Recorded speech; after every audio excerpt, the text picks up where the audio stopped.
जंगल की खौफनाक सच्चाई। सर्दियों की एक रात गांव के बाहर एक घना जंगल था जिसे लोग कालका वन के नाम से जानते थे। इस जंगल के बारे में गांव में कई भयानक कहानियां थीं। कोई भी वहां रात के समय जाने की हिम्मत नहीं करता था। कहते थे कि इस जंगल में एक प्राचीन आत्मा का वास है जो रात के अंधेरे में लोगों का शिकार करती है।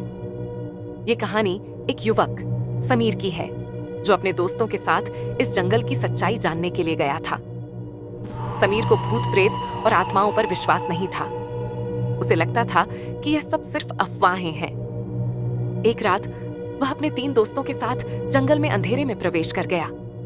जंगल में दाखिल होते ही चारों ओर सन्नाटा था। हवा तक थम सी गई थी और चांद की रोशनी भी अंधेरे में खो गई थी। समीर और उसके दोस्तों ने एक छोटी सी चिंगारी जलाई और रास्ता ढूंढते रहे।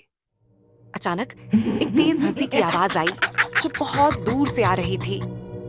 चारों दोस्तों ने एक दूसरे की ओर देखा लेकिन किसी ने कुछ नहीं कहा। समीर ने सोचा कि यह बस कोई जानवर की आवाज होगी। वह बोला, यह सब सिर्फ कल्पना है, चलो आगे बढ़ते हैं। लेकिन जैसे ही वे आगे बढ़े हवा में कुछ अजीब सा महसूस होने लगा। पत्तियां झड़ने लगीं और हवा में एक सख्त गंध थी जैसे सड़ते हुए मांस की। एक सर्दी सी घेरने लगी थी और जंगल की खामोशी भंग हो गई थी।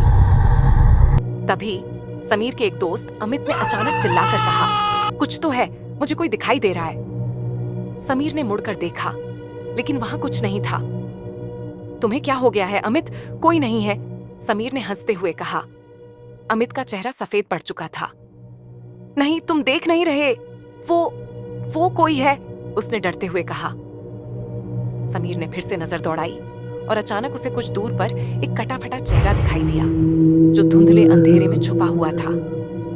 उसका चेहरा पूरी तरह से झुका हुआ था और उसकी आंखों में गहरी कटी हुई लकीरें थीं, जैसे वह वर्षों से सोया हुआ था। तभी अचानक समीर के एक और दोस्त प्रवीण का शरीर जड़ हो गया और वह कुछ नहीं बोल पा रहा था। समीर ने उसे हिलाया लेकिन वह जैसे बेहोश हो चुका था। चारों ओर से एक अजीब सी गूंज उठी जैसे बहुत सारे लोग धीरे धीरे उनके पास आ रहे। हमें यहाँ से भागना होगा, समीर ने घबराते हुए कहा। लेकिन तभी जंगल के अंदर ओर से मांसाहारी हंसी गूंज उठी। समीर ने अपनी आंखें तिरछी की और देखा सामने एक औरत खड़ी थी जिसकी आंखें लाल लाल थीं और उसके चेहरे पर रक्त की धारा बह रही थी। उसकी खौफनाक मुस्कान देख समीर का दिल बैठ गया। तुम सब यहाँ क्यों आए हो? उस औरत की आवाज गहरी और डरावनी थी। समीर ने चिल्लाया, हमें माफ कर दो, हम चले जाएंगे। लेकिन वह औरत धीरे धीरे उनके पास आ रही थी और उसकी हंसी तेज होती जा रही थी।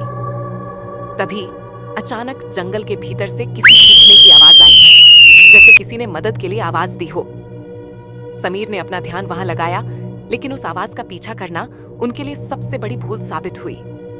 वह बिना सोचे समझे प्रवीण और अमित के साथ दौड़ने लगे, लेकिन जैसे ही वे मुड़े उनके पैर जंगल की मिट्टी में फंस गए। उनका शरीर कड़ा हो गया और उन्हें महसूस हुआ जैसे कोई अदृश्य शक्ति उन्हें अपनी ओर खींच रही हो। तभी एक और खौफनाक दृश्य सामने आया। वह औरत अब पूरी तरह से उनके पास आ चुकी थी और उसके चारों ओर अंधेरे की परछाइयां घेरने लगीं। समीर के दोस्तों के चेहरे पर भय और पसीना था। एक एक करके वे सब उस अजीब आत्मा के पास खींचे गए। समीर के होंठ भी नहीं हिल पाए। अगले दिन गांव में चारों दोस्तों के बारे में किसी को खबर नहीं मिली। एक हफ्ते बाद पुलिस ने जंगल में उनकी खोज शुरू की, लेकिन वहां कोई नहीं मिला। सिर्फ उनके कपड़े और कुछ पसीने से सने हुए निशान मिले। गांव के बुजुर्गों ने कहा था, जो भी इस जंगल में रात को गया वह कभी वापस नहीं आया। और कालका वन की खौफनाक सच्चाई अब भी गांव के लोगों के बीच जिंदा थी।